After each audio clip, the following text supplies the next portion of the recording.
QS TV Bangla, একটি সুন্দর জীবনের জন্য। আসসালামু আলাইকুম ওয়া রাহমাতুল্লাহি ওয়া বারাকাতুহু। ডাক্তারি পেশা হচ্ছে একটি মহান পেশা। চিকিৎসা যারা করেন তারা সত্যিকার অর্থে মানব সেবায় নিজেকে নিয়োজিত করেন, শুধু পেশাই না। কিন্তু এই মহান পেশার মধ্যে কোরআন এবং সুন্নাহ বিরোধী একটি কাজ যদি আমরা দেখতে পাই বা সেটি যদি প্রচলন থাকে, তাহলে সেটি হবে নিঃসন্দেহে দুঃখজনক।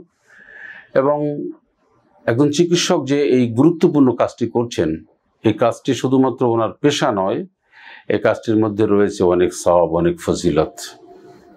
আর একজন ডক্টর যখন প্যাথোলজিক্যাল টেস্টের কমিশন তিনি যে গ্রহণ করেন, এটা সত্যিকার অর্থে দুঃখজনক। আমি আলোচনা করব প্যাথোলজিক্যাল টেস্টের কমিশন কোরআন সুন্নাহর আলোকে জায়েজ না হারাম, অথবা এটি কি ঘুষের পর্যায়ে পড়ে।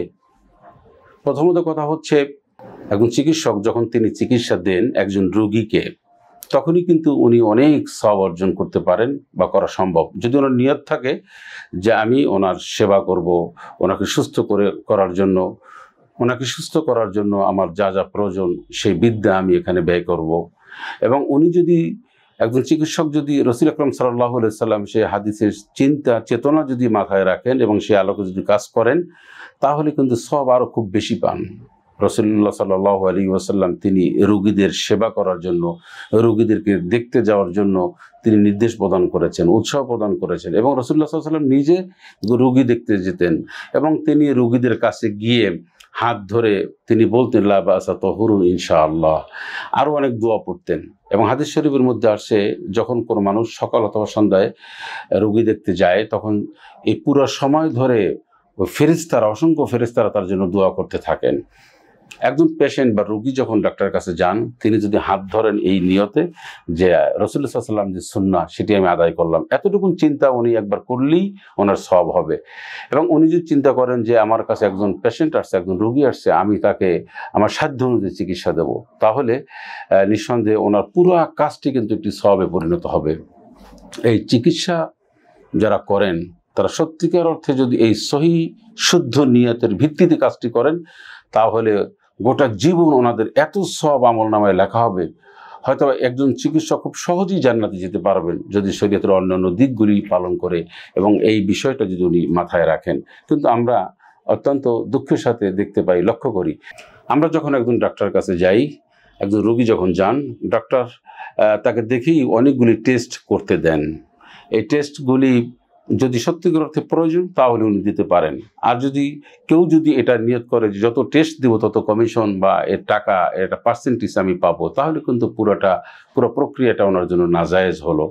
আমরা অনেক সময় লক্ষ্য করি, একজন মানুষ স্বাভাবিক একটু জ্বর হয়েছে, সেখানে হয়তো ওষুধ না দিতে গিয়ে সেটাকে ফাইন্ড আউট করার জন্য সে জ্বরটা কেন হলো, নানান ধরনের টেস্ট দিয়ে থাকেন। এই অযথা যদি কেউ টেস্ট দেন বা এটা যদি ওনার হ্যাবিটে পরিণত করেন, তাহলে সেটা নিঃসন্দেহে ওনার যে পেশা, এই পেশাদারিত্ব যে মর্যাদা ইনি রক্ষা করলেন না বলে এটা প্রমাণিত হবে। আচ্ছা, টেস্ট দেওয়ার পরে বলে দেন আবার যে আপনি অমুক জায়গায় গিয়ে টেস্ট করবেন, তাহলে এটা রিপোর্ট ভালো হবে। এটা যদি সদিচ্ছায় বলে থাকেন তাহলে ভালো। আর তা যদি উনি উদ্দেশ্যপ্রণোদিতভাবে বলে থাকেন যে ওনার যে সমস্ত জায়গায় কন্ট্যাক্ট করা আছে সেই সমস্ত জায়গায় উনি করবেন, টেস্টের কমিশন পাবেন, তাহলে কিন্তু নিঃসন্দেহে এটা জায়েজ হবে না। কিন্তু আমরা দেখতে পাই যে একজন চিকিৎসক তিনি অনেকগুলি টেস্ট করতে দেন, টেস্ট করতে দিলে পরে সেটার কমিশন কিন্তু উনি পান। কেন কমিশন পাবে? ওনাকে তো রোগী দেখানোর শুরুতেই ওনাকে ভিজিট দেওয়া হচ্ছে, আবার এক সপ্তাহ পরে আবার ভিজিট দেওয়া হচ্ছে, অর্থাৎ ওনার যেটা প্রাপ্য সেটা উনি নিচ্ছেন। এখন এই যে টেস্ট উনি করতে দিলেন, এই টেস্টের যে কমিশনটা উনি দিচ্ছেন, উনি পাচ্ছেন বিভিন্ন জায়গা থেকে, এটা ওনার জন্য বৈধ নয়। মূলত কেন মূলত বৈধ নয়? বৈধ নয় এই জন্য যে উনি রোগীকে টেস্ট দিয়েছেন, রোগী যেখান থেকে খুশি সেখান থেকে উনি নিয়ে আসবেন। তা ওনার এই কমিশন যদি উনি বন্ধ করে দেন, তাহলে কিন্তু টেস্টের টাকা পয়সাও কিন্তু কমে যায়। উনি সেটা না করে টেস্টের জন্য দেন। এই টেস্ট করার পরে যে কমিশন পাওয়া হচ্ছে, সেই কমিশন কিন্তু একজন ডাক্তারের জন্য বৈধ না। এই বৈধ না, এই টেস্টটা, এই পয়সাটা ওনার নিঃসন্দেহে একটি হারাম। এটা কালো পথে আসলো বলে পুরা প্রমাণিত হয়ে গেল। আরেকটি হচ্ছে, একজন ডাক্তার অনেক সময় আমরা দেখতে পাই যে একটু নিম্নমানের বা একটু লো কোয়ালিটির ওষুধ উনি দেন। কেন দেন? যে এটা বিভিন্ন কোম্পানির থেকে দেখা যায় যে উনি একটা মান্থলি টাকা পান, অথবা কেউ কেউ দেখা যায় যে ফ্রিজ পান, এসি পান, বা আরও অনেক কিছু পান। তো এই যে সুযোগ সুবিধা নিয়ে, এই সুযোগ সুবিধা নিয়ে যে একজন ডাক্তার একটু নিম্নমানের কোম্পানির ওষুধ যে লিখে দেন, এটা কিন্তু একটি নাজায়েজি কাজ। এটা কিন্তু কোরআন এবং সুন্নাহর আলোকে এটা ঠিক না, এটা একদম সম্পূর্ণ একটি নিষিদ্ধ একটি কাজ। যদি আপনি কাজটি করেন তাহলে নিঃসন্দেহে এটি একটি ঘুষের পর্যায়ে পড়ে যাবে, কারণ আপনি এইটা করলেন একদম গোপনীয়ভাবে। তা গোপনীয়ভাবে যে কাজটি আপনি করলেন একটা কিছুর বিনিময় অর্জন করে, সেটাই হচ্ছে সুদ। উপঢৌকনের নামে এটাই হচ্ছে একটা ঘুষ। সুতরাং আপনি এই কাজটি যে করলেন, যে একজনের সাথে চুক্তিবদ্ধ হয়ে কোম্পানির সাথে অথবা অন্যান্যভাবে নিম্নমানের একটি ওষুধ লিখে দিলেন আর আপনি কিছু গ্রহণ করলেন, এটা নিঃসন্দেহে ঘুষ। এই ব্যাপারে সন্দেহের কোনো অবকাশ নেই। তবে এখন প্রশ্ন আসতে পারে, তাহলে কি একটু নিম্নমানের যে সমস্ত ওষুধ কোম্পানি রয়েছে তাদের কি ওষুধ লিখবেন না, ডাক্তার প্রেসক্রাইব করবেন? হ্যাঁ, করবেন, করতে কোনো অসুবিধা নেই। কিন্তু বিষয়টা হচ্ছে যে উনি যদি এটা করেন তাহলে উনি যদি স্বেচ্ছায় করবেন, উনি কোনো কিছুর বিনিময় কেন করবেন? আমরা এটা বিভিন্ন জায়গায় দেখতে পাই। তবে সব ডাক্তারদের জন্য আমার এই কথাটি তা না। যারা এই কাজটির সাথে জড়িত, সংশ্লিষ্ট, তাদের জন্যই আমার মূলত এই নসিহতমূলক বক্তব্য বা নসিহতমূলক এই ভিডিও বার্তা। কিন্তু আমি সমস্ত ডাক্তারদেরকে এই ব্যাপারে আমি দায়ী করব না।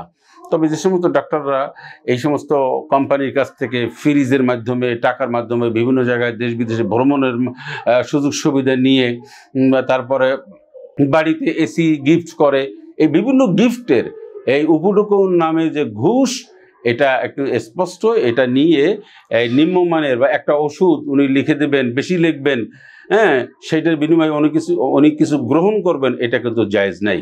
অতএব আমি আপনাদের সামনে যে কথাটি বলতে চাই যে একজন ডক্টর প্যাথোলজিক্যাল টেস্টে যে কমিশন পায় বা উনি যেটা গ্রহণ করেন, এটা ওনার জন্য হালাল নয়, এটা বৈধ নয়।